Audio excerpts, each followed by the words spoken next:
अस्सलाम वालेकुम नाज़रीन, कुरैश उस्मान की एक और नई वीडियो में खुशामदीद। एपिसोड के आगाज में ओरहान बुरहान और बेंदर के साथ यानी शहर के हिसार से आगे बढ़ रहा होता है। बुरहान पूछता है, शहजादे क्या याकूब सरदार जंग के बारे में ईमानदार थे? तो ओरहान कहता है, हम कल ये समझ जाएंगे बुरहान सरदार। साफ जाहिर है कि उसका इरादा मुझे महल से भेजना है। इसलिए में ओरहान की नजर ओलोफेरा पर पड़ती है जो अपनी मुलाजमा के साथ खड़ी होती है और ओरहान के इशारे पर बुरहान और बेंदर वहाँ से चले जाते हैं। फिर ओरहान तेजी से ओलोफेरा के पास आता है और मुलाजमा के जाने के बाद ओलोफेरा कहती है, मैं परेशान हो गई जब तुम इतनी जल्दी चले गए। क्या अलाउद्दीन सरदार और बाला खातून ठीक हैं? जवाबन ओरहान कहता है, अल्लाह का शुक्र है वो ठीक है। तो तुम इसलिए आई हो क्योंकि तुम्हें हमारी फिक्र थी? जवाबन ओलोफेरा कहती है, तुम जानते हो कि मैं बाला खातून से मोहब्बत करती हूँ। जब मैंने छापे की खबर सुनी तो बहुत डर गई। ये जानकर खुशी हुई कि वो सब ठीक है। फिर ओरहान कहता है, तुम्हें याद है जो मैंने तुम्हें बाजार में कहा था? तो ओलोफेरा कहती है, तुमने क्या कहा था? इस पर ओरहान कहता है, मैंने सोचा कि तुम यहाँ वापस नहीं आओगी। यह सुनकर ओलोफेरा कहती है, ओरहान सरदार तुमने गलत सोचा, मैं इस जगह से मोहब्बत करती हूँ। तो ओरहान कहता है, मैं भी बहुत मोहब्बत करता हूँ। अभी मुझे एक जरूरी काम है ओलोफेरा, जब मैं वापस आऊंगा तो एक अहम मौजू है जिस पर मैं तुमसे बात करना चाहता हूँ। तो ओलोफेरा कहती है, मैं तुम्हारा इंतजार करूंगी ओरहान। इसलिए में फातिमा वहाँ पे आती है और ओरहान ओलोफेरा से कहता है, जब तुम इंतजार करोगी तो मेरी वालदा के साथ अपने ताल्लुकात को बेहतर बनाना, ठीक है? यह सुनकर ओलोफेरा कहती है, मैं कोशिश करूंगी। इस पर ओरहान मुस्कुराते हुए कहता है, तो फिर चलें और उन्हें सलाम करें। तो ओलोफेरा पूछती है, क्या तुम्हें यकीन है? इसके साथ ही वो दोनों आगे बढ़ते हैं तो फातिमा कहती है, मेरे ख्याल से अभी ना जाए। फातिमा को देखकर ओरहान कहता है, फातिमा मेरी बहन, तुम हर जगह कैसे पहुंच जाती हो? जवाबन फातिमा कहती है, ये मेरा राज है भाई। खुशामदीद ओलोफेरा, मेरी वालदा थोड़ी नाराज हैं, अभी तुम दोनों का एक साथ जाना बेहतर नहीं होगा। इस पर ओरहान पूछता है, क्या ये तुम्हारी राय है?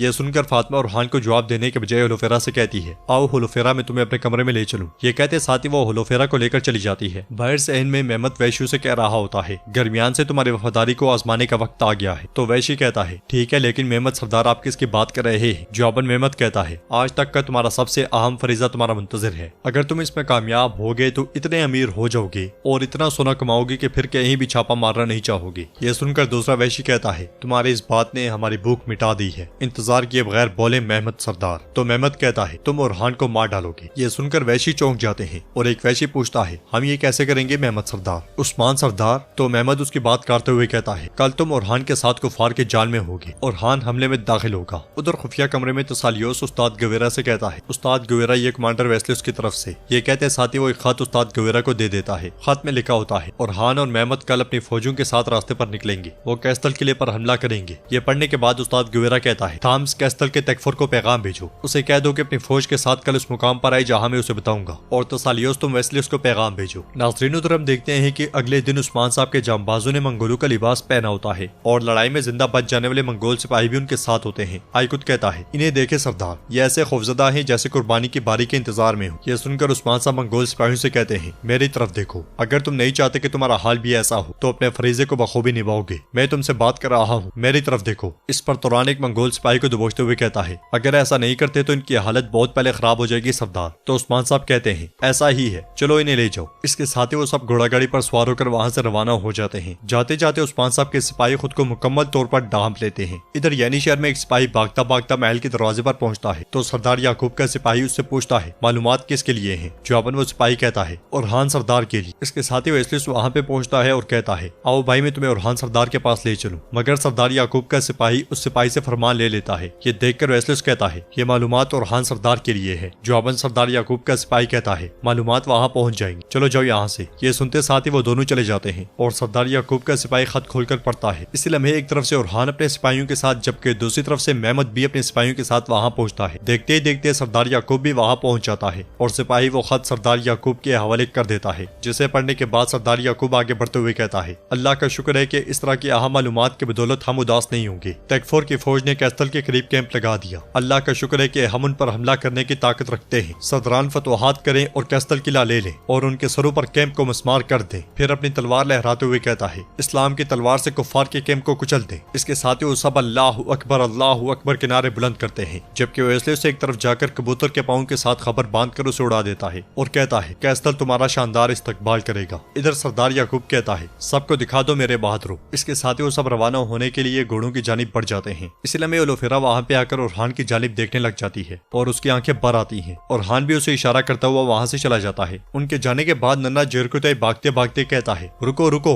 मुझे भी ले चलो, मैं भी फतह पर जाऊंगा। रुक जाओ, अब मैं इनसे कैसे मिलूंगा? घोड़ा, मेरे पास घोड़ा नहीं है। तो बेंदर कहता है, जेरकुतई अल्प नहीं, ये घोड़े के बगैर मुमकिन नहीं, इससे शहजादे की रफ्तार सुस्त हो जाएगी। तो जेरकुतै कहता है कुछ नहीं होगा, मैं पैदल ही चला जाऊंगा। ये सुनकर बुरहान उससे प्यार करते हुए कहता है जेरकुतै अपने बाबा की तरह बहादुर है, अभी थोड़े बड़े हो जाओ और तुम्हारा चचा तुम्हें कभी नहीं छोड़ेगा। मगर जेरकुतै अपने बच्चे को पीछे करते हुए कहता है जंग में जाने से पहले तुम्हें बहुत सी चीजें सीखनी चाहिए, बहुत सी चीजें। ये कहते साथ ही वो उसे वहां से ले जाता है। जेरकुतै की इस हरकत पर बुरहान को दुख होता है तो बेंदर उसे थपकी देता है। इसलिए में यूनुस एमरे वहां पे दाखिल होते हुए सरदार याकूब को देखकर कहते हैं सरदार अस्सलाम वालेकुम, मुझे एक मसला पेश आया है इसलिए आया हूँ, क्या आप इस गरीब को इजाजत देते हैं? जवाबन सरदार याकूब कहता है कहो। उधर उस्मान साहब को अलाउद्दीन और बाला खातून सिपाहियों के साथ तलाश कर रहे होते हैं और वो सब मुसलसल आगे बढ़ते ही चले जाते हैं। इधर यानी शहर में सादत खातून गोंचा के साथ आगे बढ़ते हुए पूछती है क्या अलाउद्दीन की कोई खबर है गोंचा? तो गोंचा कहती है नहीं वालदा, अगर आप कहें तो मैं जा सकती हूँ। इस पर सादत खातून कहती है नहीं अभी जरूरत नहीं। इसलिए में ओलोफेरा बहुत अफसरदा वहाँ आती है। उसे अफसरदा देखकर सादत खातून कहती है ओलोफेरा क्या तुम रो रही हो या तुम मुझे समझ आ गई? तो ओलोफेरा कहती है नहीं मैं ठीक हूँ, आपको गलतफहमी हुई है। फिर सादत खातून मलून खातून के खिलाफ ओलोफेरा को भड़काते हुए कहती है ओरहान अच्छा है मगर मलून खातून मुख्तलिफ है, मैंने बहुत कोशिश की लेकिन फिर भी मलून को अपनी तरह प्यार करने वाला ना बना सकी। जवाबन ओलोफेरा कहती है लेकिन मैंने आपको कभी ऐसी कोशिश करते हुए नहीं देखा। तो गोंचा कहती है मेरी वालदा जो कर सकती थी किया है। फिर सादत खातून कहती है मलून मगरूर है, उस्मान सरदार ने याकूब सरदार से बैत कर ली है, मलून इसे कबूल नहीं कर सकती थी। तो ओलोफेरा कहती है मैं खुद को उनकी जगह पर रख कर देखूं तो मैं भी ये कभी कबूल नहीं कर सकती। तो सादत खातून कहती है देखो तुम खुद को उसकी जगह पर रख कर खुद को ही उदास कर रही हो, उसने आपके लिए क्या किया? तुम उसके रवैये से नाराज होकर पहले ही चली गई, काश कि तुम मेरी बहू बन जाती। क्यों गोंचा क्या कहती हो? इस पर गोंचा ओलोफेरा से कहती है तुम मेरी अच्छी दोस्त बन सकती हो। जवाबन ओलोफेरा कहती है असल में मैं भी यहाँ अकेली हूँ, मैं आपकी दोस्त बन सकती हूँ गोंचा खातून। इसलिए मैं मलून खातून वहाँ आती है और ओलोफेरा को सादत खातून के साथ देखकर कहती है बहुत देर से नजर आ रहा है कि आप एक दूसरे से अलग नहीं हो रहे। सादत खातून जहाँ भी जाती है ओलोफेरा वहाँ मौजूद होती है। तो सादत खातून कहती है तो क्या हुआ, क्या आप हसद कर रही है? यह सुनकर मलून खातून कहती है नहीं नहीं बिल्कुल नहीं, इसके बरक्स आपको इस तरह से देखकर मुझे बहुत खुशी होती है। माशाल्लाह माशाल्लाह, अल्लाह आपकी मोहब्बत में इजाफा फरमाए। ये सुनते साथ ही सादत खातून ओलोफेरा के साथ आगे बढ़ जाती है। उधर उस्मान साहब के जांबाज मंगोलों के रूप में ही मंगोल पड़ाव में पहुंच जाते हैं, जबकि उस्मान साहब मुर्दा होने का नाटक करते हुए घोड़ा गाड़ी पर लेटे होते हैं। तो रान कहता है हम उस्मान की लाश ले आए हैं। उस्मान साहब को देखकर मंगोल सिपाही कहता है कमांडर को खबर करो। इसके साथ ही कमांडर आगे बढ़ते हुए पूछता है ये शोर कैसा है? जवाबन मंगोल सिपाही कहता है नौकर उस्मान की लाश लेकर आए हैं। तो कमांडर खुश होते हुए कहता है उस्मान की लाश? ये कहते साथ ही वो आगे बढ़ता है तो पीछे मौजूद मंगोल सिपाही नारे लगाने लग जाते हैं। मंगोल कमांडर उस्मान साहब को छूते हुए कहता है जो कोई अपनी मनमानी करता है वो अपना सर खो देता है उस्मान। ये सुनते साथ ही उस्मान साहब आंखें खोलकर उसे दबोच लेते हैं और कहते हैं जो तुर्कों के लिए कफन बनाएगा कब्र हमेशा उसके तैयार है। ये कहते साथ ही उस्मान साहब अपना खंजर उसके गले में घोंप देते हैं और कमांडर के गले से खून पानी की तरह बहने लगता है। इस तरह कमांडर जमीन पर गिरकर हलाक हो जाता है। इसके साथ ही उस्मान साहब के जांबाज अपने चेहरे अयाक कर देते हैं और उस्मान साहब अपने दोनों बाजू फैलाते हुए कहते हैं सिपाहियों अपना खेल शुरू करो। यह सुनते साथ ही सिपाही बारूद वाले ड्रम मंगोल पड़ाव में फेंक देते हैं। फिर बारी बारी आग वाले तीर ड्रमों में दे मारते हैं, जिसकी वजह से मंगोल पड़ाव धमाकों से गूंज उठता है। शदीद धमाके होने की वजह से कई मंगोल सिपाहियों के छीतड़े उड़ जाते हैं, हर तरफ धुआं ही धुआं फैल जाता है। धमाकों के बाद उस्मान साहब और उनके सिपाही बच जाने वाले मंगोलों पर टूट पड़ते हैं। मंगोल सिपाहियों को संभलने का बिल्कुल मौका नहीं मिलता और वो करते ही चले जाते हैं। आज उस्मान साहब मंगोलों पर बिल्कुल बेरहम हुए होते हैं और मंगोलों को इस बात का एहसास दिला रहे होते हैं कि अब उनके इन सरजमीनों में आना उनके लिए जहन्नुम साबित होगा। इसके साथ ही नाज़रीन बोलम का पार्ट 5 कंप्लीट होता है। उम्मीद करते हैं कि आपको ये वीडियो पसंद आई होगी। साथ साथ अगर आप सलाहुद्दीन अय्यूबी सीरीज देखना चाहते हैं तो उसका लिंक भी आपको डिस्क्रिप्शन में मिल जाएगा, आप सलाहुद्दीन अय्यूबी सीरीज भी देख सकते हैं। सलाहुद्दीन अय्यूबी सीरीज की 9 एपिसोड्स बिलाल की वॉइस 2.0 पे अपलोड हो चुकी हैं। इंशाल्लाह मिलते हैं नेक्स्ट वीडियो में, तब तक के लिए रखें अपना और अपनों का बहुत ज्यादा ख्याल। अल्लाह निगहबान।